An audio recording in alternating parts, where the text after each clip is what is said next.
All right. Well, thanks everybody for joining. We'll go ahead and get started. So for today's session, we're going to just go through some basic tips for social selling. I want to allow for some time for discussion because I think where this is going to be of most benefit is to hear from you all, right? What's working for you, what questions you have.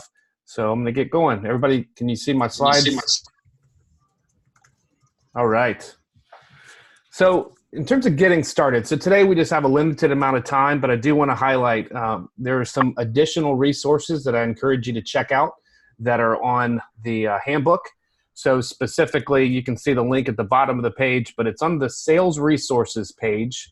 There's a social selling basics presentation and about a 20-minute video where I walk through that. It's going to cover more than what we cover on today's conversation, but there's also our Customer Success Manager from LinkedIn, from Sales Navigator, gave us some resources that I've thumbed through them. I think it's really, at first it's really comprehensive and robust, but I encourage you to check that out as whatever your heart desires in terms of, hey, I'd like to learn more about this feature or this aspect of Sales Navigator.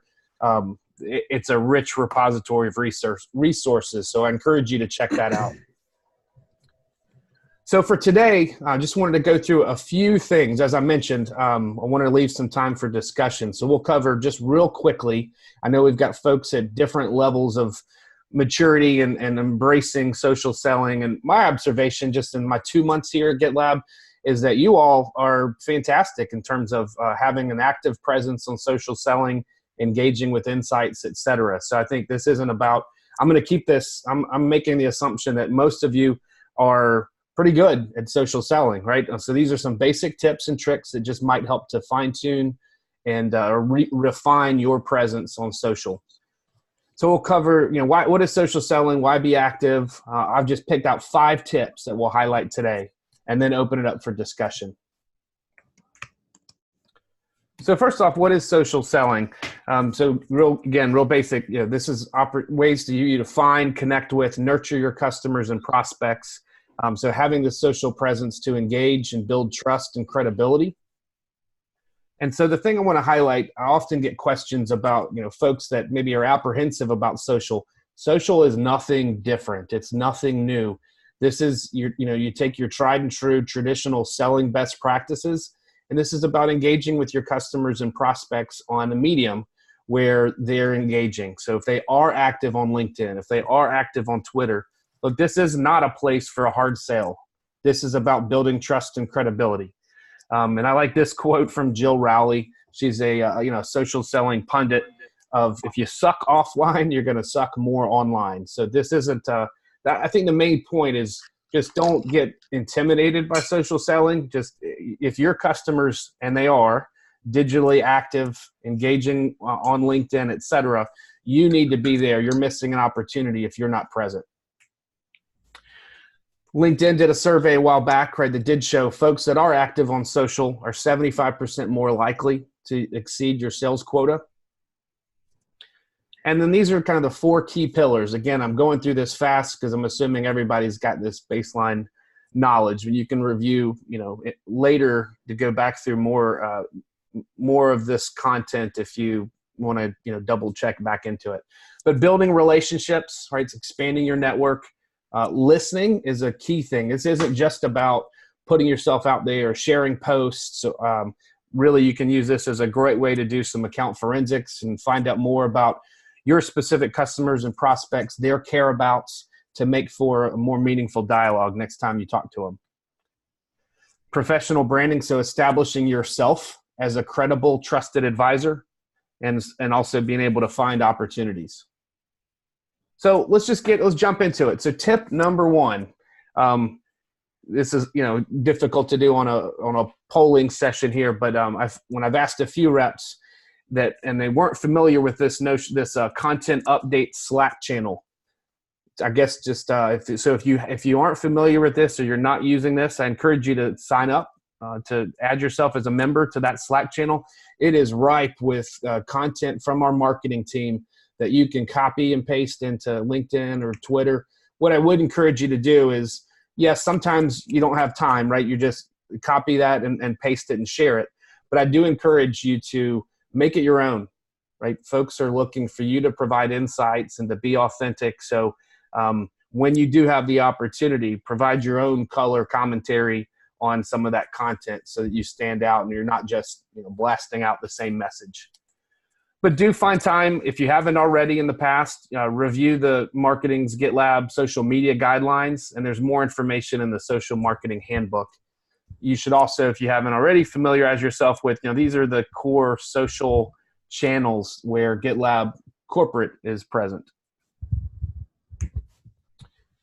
Tip number 2, again, I think most of you are familiar with this, but Social Selling Index, SSI.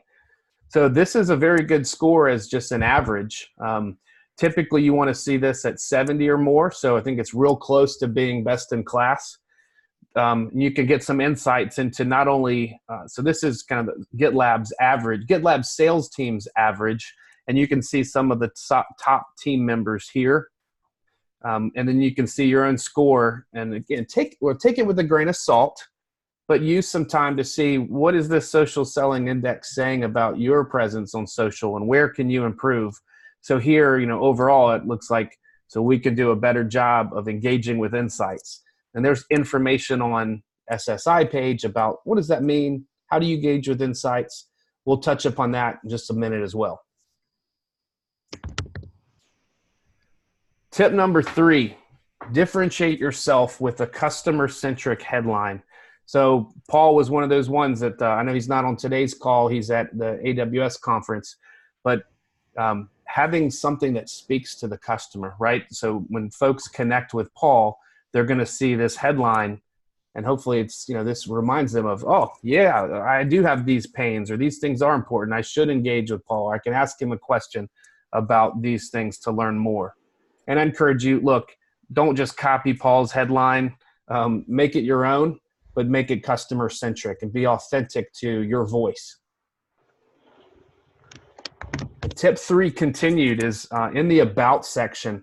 And I think this is one that I've observed several different profiles. I think this is one that can be improved. So I encourage you to look at your own profile and say, how well does your About section speak to your customer? Right? I did get a chance to connect with Paul and just said, hey, any tips? His number one suggestion is, look, folks don't care about how you nailed your quota last year, right? They don't want to hear about you're the top seller. On your LinkedIn profile, you really want to speak to the customer about how you can help solve their problems, right? Positioning yourself as a trusted advisor. So this is a great way in the About section to not only differentiate yourself, but to differentiate GitLab, talk about the pain points we commonly help to solve. And I'm not saying this is perfect. The one I have isn't perfect. I think it's constantly evolving and thinking about how can you have the About section that really resonates with the customers that you call on.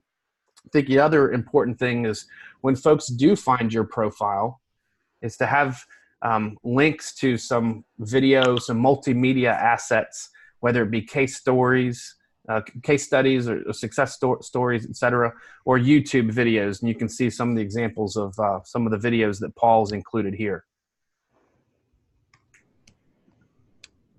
Tip 4 is, so I saw, overall the GitLab sales SSI score shows that right there, an area of opportunity is leading with insights. So what does that mean? Again, in the interest of time, I'm not going to go deep here, but this is an awesome opportunity when you share and tout GitLab's differentiated point of view. So particularly effective insights are those from credible third parties, right? So about us being a leader in the Forrester Wave for GitLab CI. Sharing success stories, right? Customers, as you know, love seeing how others have experienced success and have solved problems. So being able to share this is super helpful. Now, again, just to reiterate one of the points I made before, I know time is limited, so sometimes it's you can just get out there and share a tweet or a LinkedIn post that you found or that a friend or colleague has posted. But I do encourage you, when you do have the opportunity, share your own commentary, share your own insights. Again, this is all about you establishing your professional brand, being a trusted advisor, and having a point of view and a perspective. Here's just a quick did you know. All right, we talk a lot about, are you working with your customer to define their vision of how they're going to modernize their application development process, or somebody else in there, and we're just column fodder? So one of the key things here is folks are at different stages of their buyer's journey. And as you've connected to folks, as you're sharing these insights, hopefully this puts you in a position to intercept them at the right time when they are experiencing a pain point, right? And you get to be the first that provides that insight and opens up the door. And then you get to work with the customer to define their vision, whether that's moving to a new CI solution through GitLab, whether it's consolidating the tools they have because they're dealing with complexity, et cetera. And tip number 5, we've talked about LinkedIn. I've talked about LinkedIn exclusively during the call so far, but I want to highlight Twitter is also a powerful tool. And so overall, tip number 5 is leveraging social to listen to your customers and prospects and gain insights into key contacts, et cetera.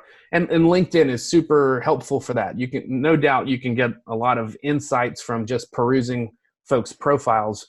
But I want to highlight Twitter because from my experience working with sales teams is that Twitter is an often unused resource, right? You can see it's got a heavy following, and you can really get insights into, hey, what does that person's care about? What are the things that they're tweeting about?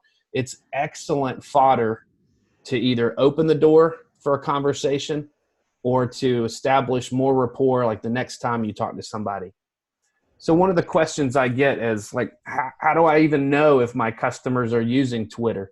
I think Tom P., that was a question you'd asked me before, or David Wells had asked me.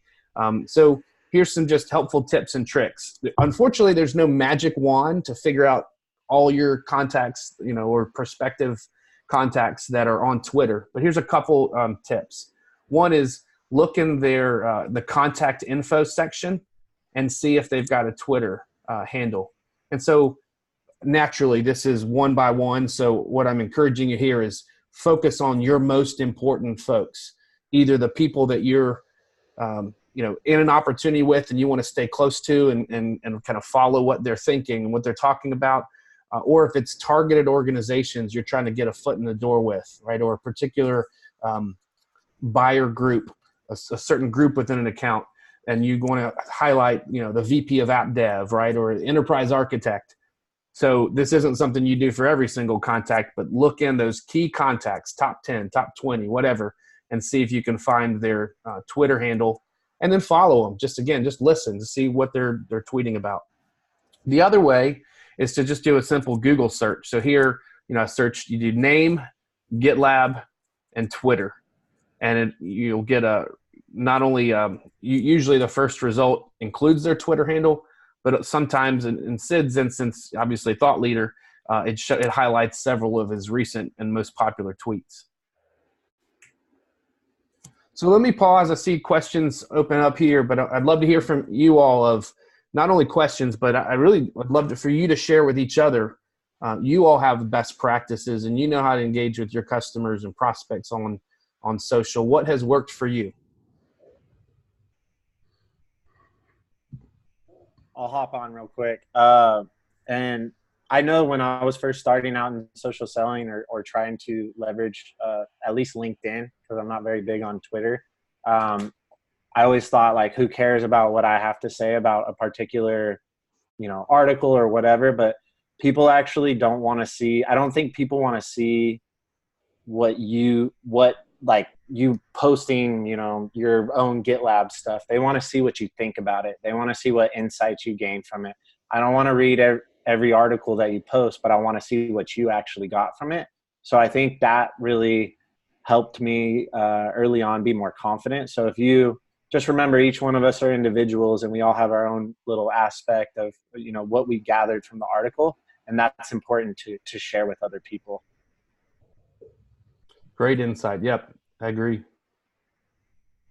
I don't want folks to get scared of if sometimes you don't have that time, and it is if you've got a tweet or a LinkedIn post that you want to share, don't be scared to still share that every once in a while, because sometimes you don't have the time to have that helpful insight. But I agree, when you do have the time, that's what folks want to see is your point of view on it. Thank you. What else? David, one question I asked in chat was recommendations for Twitter between personal and professional. Do you recommend 2 Twitter accounts, like one personal, one professional, or what are your thoughts on that? Yeah, it's a great question. I find there's no one right or wrong answer here. I tend to think I tend to just say one Twitter handle, as long as you have kind of a tasteful mix of personal and professional. If you find that you really use it heavily for personal reasons, right, or you're super interested in things that you just don't want to mix the two, then do have a separate corporate handle versus personal. But again, there's no one right answer. I just use whatever makes the most sense. Just think about in terms of, if you're engaging with customers, are you going to want them to see, other things that you're posting from a personal life? So things like, obviously sensitive topics around religion or political status, those kinds of things, you may want to keep those separate. But again, it's kind of a personal call. Fair enough. Thank you. That was a great HR answer. And Yeah. I think that people want to know you. So I don't know, but I'm just me anyway. So like, you got to balance it. I get it.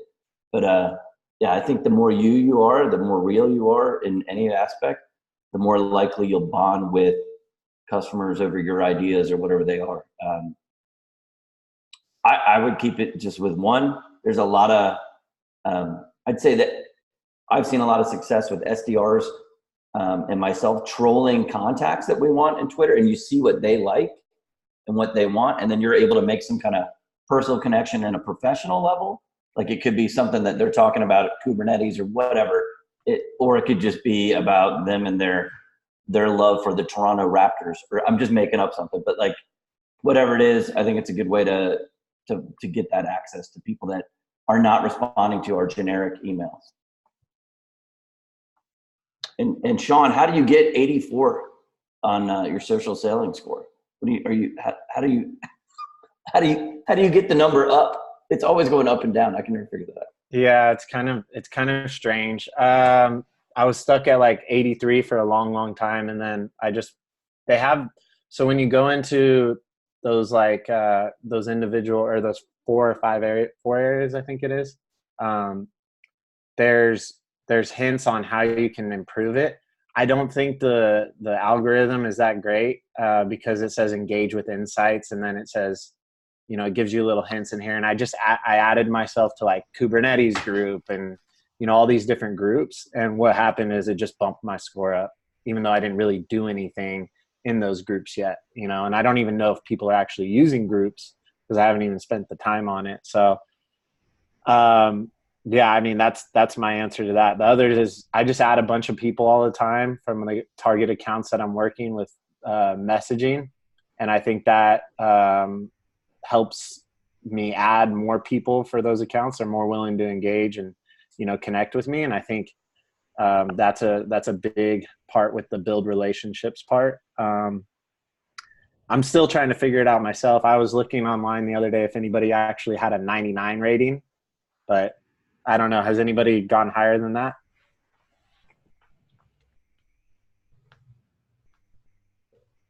I think one other thing, David, that has helped me just engage with prospects is actually engaging with their post or where they're actually commenting on, articles or different forums or whatnot. I've had CTOs, VPs, directors like my comments based on just responding back. Garbage trucks coming by me. But just engaging with your prospects on LinkedIn and like having your own 2 cents and adding that in really does help. And it can help out that score as well as far as that from a LinkedIn perspective.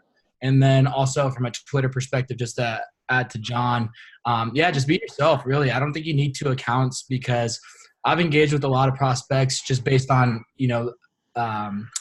like, because one guy, this CISO, or not CISO, but one of the chief architects at CSG, he likes bacon. So, I mean, everything that I did was catered to bacon, because all he likes to do is literally smoke bacon. So, you'll find stuff. Did you send Reb to that guy? Like, Reb will be there tomorrow. For sure, but maybe I should actually do that this time, and he'll engage with me more. Did you send him the Reb bacon sticker, the Tanuki bacon sticker? I might have to Slack Reb right now. Yeah. To your point, I don't think I can manage my own personality, let alone two personalities on Twitter. So I don't know. I think that's the hard. Yeah. Agreed. I think it can get complicated quickly on social selling, and then you're like worried about doing it all the time. Just keep it simple. You know, what is it? Keep it simple, stupid. You know, just get on there, write what you think, put yourself out there. Hey, I have a question and a request for LinkedIn post. First of all, if we're liking other posts with GitLabbers, and I try to, like as many as I can see in my feed, does that improve their ranking so that they're showing higher in the feed for their followers? And if so, I would make a request, since it seems like suddenly in my post I'll see something 2 weeks old in my feed from another GitLabber, and I would have liked to have liked it when it was more timely. I've started adding pound GitLab into all of my posts so that I can click on pound GitLab and see who else from GitLab is posting, so I can do them a favor and like them and raise the standings. But on the question of the liking, and there's no rhyme or reason as to how I can make, David Summers' post that maybe he did this morning show up in my recent feed. It might be next week. What can we do? Does it work to like it? Does anyone know? Yeah, Richards, I don't know. I'll take that as a follow up with our LinkedIn person to see if insights. Anybody know? Now, hey, if you're going to follow up with a LinkedIn person, ask them why the API with Twitter is broken.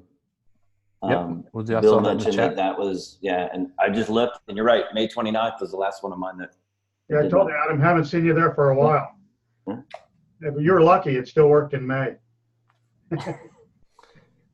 Hey, with just a minute left, so I took those two. I'll follow up and send a follow back it up. I'm curious. Get the Zoom to go away. The chat. So just call to action. Find 2 to 3 things, suggestions from today's session that you'd like to improve upon. Whether it's re-looking at your about section, whether it's picking 10 key contacts and seeing if they have a Twitter handle and following them on Twitter if you're not already.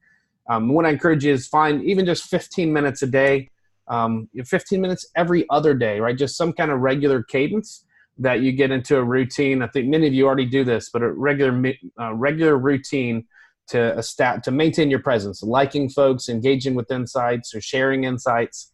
And then do check out the resources listed here, particularly all those LinkedIn Sales Navigator resources. Really good content in there. So with that, I know we're at time today. Last question I will say is, has anybody got any good experiences with the LinkedIn InMail feature? Any best practices you care to share? Keep it simple and direct. Yeah. The one thing I would say is, when you go to add people from LinkedIn Sales Navigator and you send them like, hey, read multiple articles about your company, saw you're doing digital transformation, that's what GitLab does, and you invite them with that little note, all of those messages go to your LinkedIn Sales Navigator inbox, and those are 2 different inboxes. So make sure you're checking both of them. I've gotten some responses recently in my LinkedIn Sales Navigator, and I didn't see them for days later. And those actually turned out to be opportunities or IQMs. So just make sure you're checking both of them. But yeah, just be simple, and then ask a question at the end. Ask something like, are you using GitLab? Are you familiar with GitLab? Because that gives them more of a reason to say, no, never used it, or yeah, I'm actually using it personally. It's a way to engage. Thank you. Any other thoughts? I don't know if this is like a question or not, but like I've kind of A/B tested it, and I personally have found that I get more LinkedIn connection exceptions if I don't put a note in there. I don't know if that's weird or something, because I think you're just like leaving. It's sort of like if you tell someone everything in a voicemail, then they can instantly be like no. But by not like, by just saying like, hey, I want to link up on LinkedIn, like I've had more connection requests that way than by adding a personal note. So that's just my phenomenon, but I'm not a guru in this in any aspect at all. And at That's the same it. Yeah, time, that's though, interesting because conventional wisdom is like, if you don't say what's in it for me to connect with you, I personally delete all those. But again, I'm just one person. Well, I'm interrupted somebody. I'm sorry. no, I was gonna say that when you do write a note, it does, like Sean mentioned, go into their InMail, but you can have a complete different InMail message rather than just actually giving a simple connection request and then having a direct mail or like an email, if you will, in the InMail. So you can separate the two if you want as well. To keep that in mind, if that makes sense. I try to put a note in connection request, a short one. But what I found, like when I get connection requests, that I'll see 2 or 3 connection requests there, and I can just click to accept, and I may have been written a note, but if I don't specifically open up that request, I won't see it. So I could accept it or ignore it, without opening it up. There's no preview that really lets me know I have a note there of why they would want to connect with me. Has anyone else noticed that? I think it's Yeah. because it's going to your InMail box now. I think LinkedIn fixed it or switched it up. So it doesn't go into your LinkedIn chat. It's actually in your InMail chat. You have to go back and check that to see if it went through. They obviously saw it because you put the note, and then you can start your conversation from there in the chat if they accept it. I'm talking about like connection requests to me. I've just accepted them without seeing notes. Later, I've noticed there were notes in there. Hey, Because, David, does it make sense for like us to have like once a year the LinkedIn person come on and we have like kind of an AMA with them? I love that. Yeah. Oh. So we'll do that. Hey, I'm looking at the time. We are a little bit over. Thank you for the great discussion. We will have another follow-up session. Yeah. So in fact, I talked to the LinkedIn rep about having them come on and engage, just do a Q&A, right? Ask them anything. So we'll do that. We'll probably get that on the calendar sometime in Q3. So thanks everybody for your participation and the questions. If you get things that weren't answered today, hit me up separately. If I don't have the answer, I'll try to connect you to our LinkedIn rep or somebody that does. All right. Happy selling, everybody. Talk to you later.